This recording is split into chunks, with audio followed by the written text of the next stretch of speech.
નમસ્કાર મિત્રો, વિડીયોમાં તમારું સ્વાગત છે। જી હા મિત્રો, અત્યારે હાલ મોટા અને દુઃખદ સમાચાર સામે આવી રહ્યા છે। તો મિત્રો, સમાચારમાં વાત કરવામાં આવે તો દિલ્હીના દ્વારકા સેન્ટરમાં આવેલી બહુમાળી ઇમારત શહબાદ એપાર્ટમેન્ટમાં આજે મંગળવારે ભીષણ આગ લાગી હતી। આ આગ બાદ શહબાદ એપાર્ટમેન્ટમાં 7મા માળે લાગી હતી, પરંતુ આગથી બચવા માટે પિતાએ તેમના 2 બાળકો સાથે ઘરની બાલ્કનીમાંથી નીચે કૂદી પડ્યા હતા।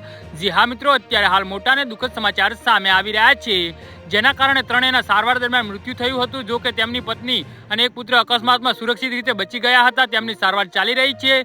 દિલ્હી પોલીસે અકસ્માત અંગે જણાવ્યું હતું કે 7મા માળે લાગેલી આગના કારણે 2 બાળકો પોતાને બચાવવા માટે બાલ્કનીમાંથી નીચે કૂદી પડ્યા હતા। જી હા મિત્રો, તેમને તાત્કાલિક આકાશ હોસ્પિટલમાં લઈ જવામાં આવ્યા હતા, પરંતુ તેમને મૃત જાહેર કરવામાં આવ્યા હતા। બાદમાં તેના પિતા યશ યાદવ પણ પોતાને બચાવવા માટે બાલ્કનીમાંથી નીચે કૂદી પડ્યા હતા। તેમને પણ તાત્કાલિક સારવાર અર્થે આઈજીઆઈ હોસ્પિટલમાં લઈ જવામાં આવ્યા હતા, પરંતુ તેમને ફરજ પરના તબીબોએ મૃત જાહેર કર્યા હતા। જી હા મિત્રો, તો આના વિશે તમારું શું કહેવું છે તો નીચે મારી કમેન્ટ બોક્સમાં જરૂરથી જણાવજો અને મારી યુટ્યુબ ચેનલને સબસ્ક્રાઇબ કરવાની ભૂલતા નહીં। વિડીયો પૂરો જોવા બદલ તમારો ખૂબ ખૂબ આભાર।